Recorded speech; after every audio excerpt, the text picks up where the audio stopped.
Hello students, this is my first class on the topic of journal. इसके आगे मैंने एक क्लास दिया था, वीडियो दिया था on the topic of golden rule. Journal को करने के लिए आप लोग को गोल्डन रूल समझना बहुत ही ज़रूरी है। बिना गोल्डन रूल समझे आप लोग जर्नल नहीं कर सकते हो, इसीलिए मेरा पहला वीडियो आप लोग ज़रूर देख लीजिएगा, उसके बाद ये वीडियो देखिएगा। Students of any board can follow this classes. Okay, आइए आज हम लोग समझते हैं जर्नल क्या है। ये बहुत ही इम्पॉर्टेंट टॉपिक है, इसका वेटेज बहुत ही है। बिना ये जिसका ये अच्छा, उसका कॉमर्स हमेशा के लिए ही अच्छा होगा, इसीलिए ये टॉपिक आप लोग बहुत ध्यान से समझने का कोशिश कीजिए। ठीक है, तो देखिए जर्नल क्या है। Journal is a book of prime entry और book of original entry in which transaction are first recorded.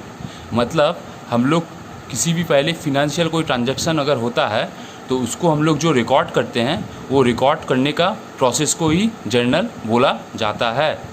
ठीक है, जर्नल को बुक ऑफ प्राइम एंट्री या ओरिजिनल एंट्री भी बोला जाता है। इसमें जितना भी ट्रांजैक्शन है उसको हम लोग क्रोनोलॉजिकल ऑर्डर में लिखते हैं, मतलब सीरियल बाय सीरियल।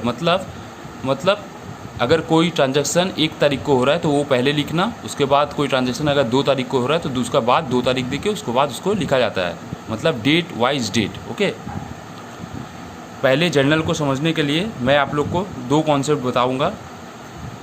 जर्नल में हमेशा याद रखना, एक ट्रांजैक्शन में जितना डेबिट होगा उतना ही क्रेडिट होगा, क्योंकि हम लोग का अकाउंट्स हम लोग जब करते हैं तो कुछ कॉन्सेप्ट फॉलो करके करते हैं, कॉन्सेप्ट या रूल प्रिंसिपल। इस तरह बहुत सा ही कॉन्सेप्ट है, मैं आपको डेली 1-2 करके कॉन्सेप्ट समझाता रहूँगा। एक होता है dual entity concept. Okay, dual aspect concept, जिसमें कहा गया है every transaction has 2 effect, one is debit and another is credit. मतलब एक ट्रांजैक्शन का में हम लोग जब रिकॉर्ड करेंगे तो जितना अमाउंट हम लोग डेबिट करेंगे उतना ही अमाउंट हम लोग को क्रेडिट भी करने पड़ेगा। और एक बात, और एक कॉन्सेप्ट है सेपरेट लीगल एंटिटी कॉन्सेप्ट। इसका मतलब आपका business and its owner are 2 different identity are separate from each other. मतलब आप जब बिजनेस का अकाउंट्स करोगे तब उसका जो ओनर को उसको अलग समझना, माने उसको आउटसाइडर हिसाब से उसको ट्रीट करना, तो आप लोग को अकाउंट्स करने में इजी होगा। मतलब आप जिसका भी अकाउंट्स करोगे अपने आप को वो आइडेंटिटी हिसाब से सोचना। मान लो आप लोग अगर किसी बिजनेस का अकाउंट्स कर रहे हो तो अपने आप को बिजनेस का अकाउंटेंट अभी हिसाब से सोचो, तो आप लोग को जर्नल करने में अच्छा होगा, ईजी होगा। ये हुआ जर्नल का format. Date, particulars, ledger folio, debit, credit. एक ट्रांजैक्शन में जितना हम लोग अमाउंट डेबिट होगा उतना ही अमाउंट हम लोग को क्रेडिट भी करना पड़ेगा। ठीक है, तो अभी आप लोग फॉर्मेट में उतना ध्यान मत दीजिए, जर्नल में फोकस कीजिए। फॉर्मेट आप लोग को इजी है, ठीक है, वो आप लोग को ऑटोमेटिकली समझ में आ जाएगा, इसमें कुछ करने का है नहीं। ठीक है, खाली यहाँ पे लिखना है, लिखने का प्रोसेस मैं आपको बाद में बता दूंगा। आइए मैं आप अभी कुछ एग्जाम्पल ले रहा हूँ जिससे हम लोग समझेंगे कि जर्नल कैसे करता है। जैसे मान लो एग्ज़ाम में आप लोग का इस तरह का कुछ फिनेंशियल ट्रांजैक्शन दे देगा। देखो पहले यहाँ क्या लिखा हुआ है, कैश पेड टू राम। ठीक है, सबसे ₹10,000। सबसे पहले मैंने बोल दिया था ये एक फिनेंशियल ट्रांजैक्शन है, क्योंकि इसका मॉनिटरी वैल्यू है और तो इसका हम लोग जर्नल कर सकते हैं। तो जर्नल में सबसे पहले कोई भी ट्रांजैक्शन पढ़ो, उसमें पहले निकाल लो कि उसमें कितना रकम का अकाउंट आ रहा है। ये ट्रांजैक्शन पढ़ के हम लोग देख रहे हैं इसमें 2 रकम का अकाउंट आ रहा है, एक कैश अकाउंट और दूसरा राम अकाउंट। अच्छा, कैश अकाउंट तो कौन अकाउंट में पड़ता है, रियल अकाउंट में पड़ता है, और राम अकाउंट कौन अकाउंट में पड़ता है, पर्सनल अकाउंट में पड़ता है। अच्छा, तो कैश अकाउंट अगर रियल अकाउंट में पड़ता है तो रियल अकाउंट का गोल्डन रूल 2 है, what comes in debit, what goes out credit. मतलब कैश एक रियल अकाउंट, मतलब एक एसेट है, तो एसेट अगर कम्स इन हो रहा है मतलब आ रहा है तो वो कैश उस अकाउंट को, रियल अकाउंट को डेबिट कर देना। और अगर कोई भी एसेट अगर आपका पास से गोज आउट हो जा रहा है तो आप उसको क्रेडिट करना। इस ट्रांजैक्शन में आप राम को पैसा पेमेंट कर रहे हो, राम को कैश दे रहे हो, इसीलिए कैश चले जा रहा है, कैश गोज आउट हो रहा है, इसलिए कैश को हम लोग क्रेडिट करेंगे। इसे कोई भी अकाउंट को क्रेडिट करने का लिए उसका आगे अगर तो आप टू बैठा दो तो उसका मतलब उस अकाउंट को आप क्रेडिट कर रहे हो, ठीक है। लिखने का प्रोसेस यही रहता है, तो इसीलिए हम लोग टू कैश बोल के कैश अकाउंट को क्रेडिट कर दिए। लेकिन यहाँ पे राम एक अकाउंट है, राम एक पर्सनल अकाउंट है, राम एक पर्सनल अकाउंट है। पर्सनल अकाउंट का गोल्डन रूल है debit the receiver credit the giver. ये इसमें राम पर्सनल अकाउंट है तो राम यहाँ रिसीवर हो गया, क्योंकि आप कैश पेड कर रहे हो, राम को दे रहे हो, तो राम रिसीव कर रहा है, यानी कि राम रिसीवर हुआ।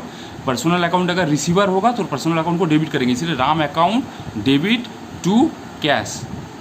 समझ में आ गया? ये हुआ नरेशन। नरेशन कुछ भी नहीं है, बीइंग लिखने का बाद जो रहता है उसी को शॉर्ट करके लिख दो, being cash paid to Ram, ठीक है। और आप ये भी देख लो कि एक ट्रांजैक्शन में जितना हम लोग डेबिट किए उतना ही क्रेडिट किए हैं, ठीक है। ये हुआ डुअल एस्पेक्ट कॉन्सेप्ट, ठीक है। सेकेंड ट्रांजैक्शन देख लो। सेकेंड ट्रांजैक्शन हुआ गुड्स परचेज ₹20,000। इस ट्रांजैक्शन में आप लोग क्या कर रहे हो, परचेस कर रहे हो, ठीक है। कितना का? 20,000 रुपये का। लेकिन याद रखना, कोई भी आप सामान जब परचेस करते हो तो आप लोग को जब परचेस करने जाते हो तो उसको कैश देने पड़ेगा। आपको सामान मिलेगा, आप उसको कैश देगा। यहाँ कैश लिखा हुआ नहीं रहेगा, लेकिन आप लोग को समझ लेने पड़ेगा, ठीक है।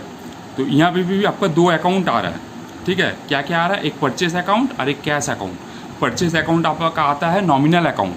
नॉमिनल अकाउंट का गोल्डन रूल्स में क्या बोला जाता है? Loss expenses are debit, income gains are credit. Purchase एक एक्सपेंसेस है, इसीलिए हम लोग परचेस को हम लोग डेबिट करेंगे, तो परचेस अकाउंट डेबिट, ओके।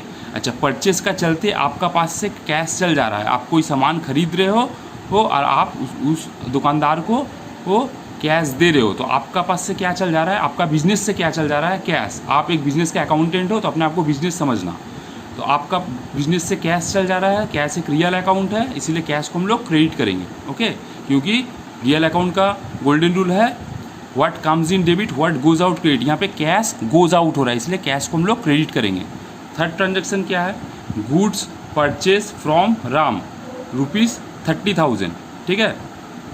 तो यहाँ पर भी देखिए अच्छा से, आप लोग याद रखना, कोई भी ट्रांजैक्शन आप लोग अगर पहले पढ़ो तो उसको समझो वो कैश ट्रांजैक्शन है या क्रेडिट ट्रांजैक्शन है। कैश ट्रांजैक्शन मतलब आप कोई भी सामान खरीद रहे हो, तुरंत उसको पैसा दे दे रहे हो, और क्रेडिट ट्रांजैक्शन का मतलब है कोई भी आप सामान खरीद रहे हो, उसको पैसा नहीं दे रहे हो, पैसा उसको बाद में दे रहे हो।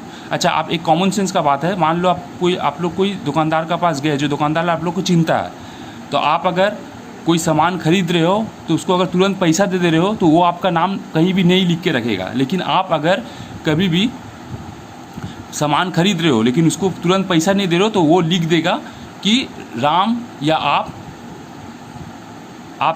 आपको उसको इतना रुपया देना है, या आपसे वो इतना रुपया पाएगा, ठीक है। तो ये क्रेडिट ट्रांजैक्शन हुआ। क्यों क्रेडिट ट्रांजैक्शन हम लोग कैसे समझेंगे?